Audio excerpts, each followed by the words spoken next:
Several years ago, the Excelsior Roofing Company in San Francisco was tearing off a roof in preparation for installing a new one. As they peeled away the layers of time, matter, and trapped elements, a worker was surprised to see this, a circa 1886 San Francisco Butchers' Protective Union poster. It reads, "This is to certify that blank is a member of the Butchers' Protective Union, and that there are no meats sold in this market which have been handled by Chinese or by those employing them. Should the holder of this certificate violate any of the conditions upon which it has been issued, upon due proof of the same, it will be forfeited to the Union. President and Secretary."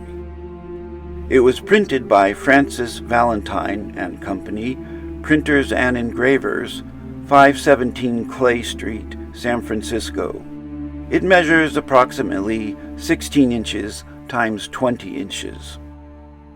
No one knows why the poster was on the roof, and while found in severely deteriorating condition, how in part it survived the heat, the cold, and the dampness for over a century. I came into possession of it because I had previously worked for the company. The fellows knew me as the guy interested in antiques and collectibles. During part of that time, I published a small magazine on nostalgia and inexpensive collectibles called The Old Variety Store. The poster was removed from the roof as carefully as possible and set aside for me when I returned from Aberdeen, Washington for a visit. I was thinking of having it restored, but it is really falling apart. Paper is missing and parts are so weak that it can break under its own weight, so I just keep it flat.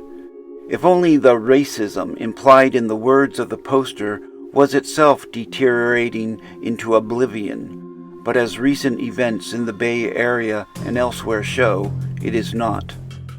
You may be wondering, who were the San Francisco Butchers' Protective Union and what were their goals?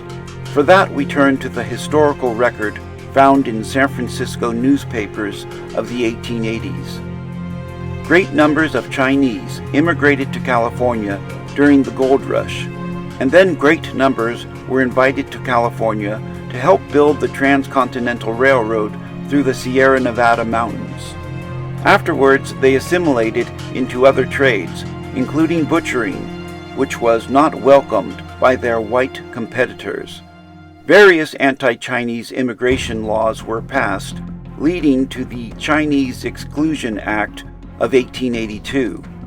That did not go far enough as far as many whites were concerned. The San Francisco Butchers' Protective Union was one of many anti-Chinese groups at the time that arose for the purpose of denying, it can only be termed, white jobs to Chinese immigrants and Chinese Americans. The following are true newspaper articles published in San Francisco, home of its own large population of Chinese immigrants and Chinese Americans living and working in Chinatown and the city environs. You can read these at your leisure. Please keep in mind these articles are shocking, and my showing of them is in no way an endorsement of the views and policies of the white businessmen of the 1880s.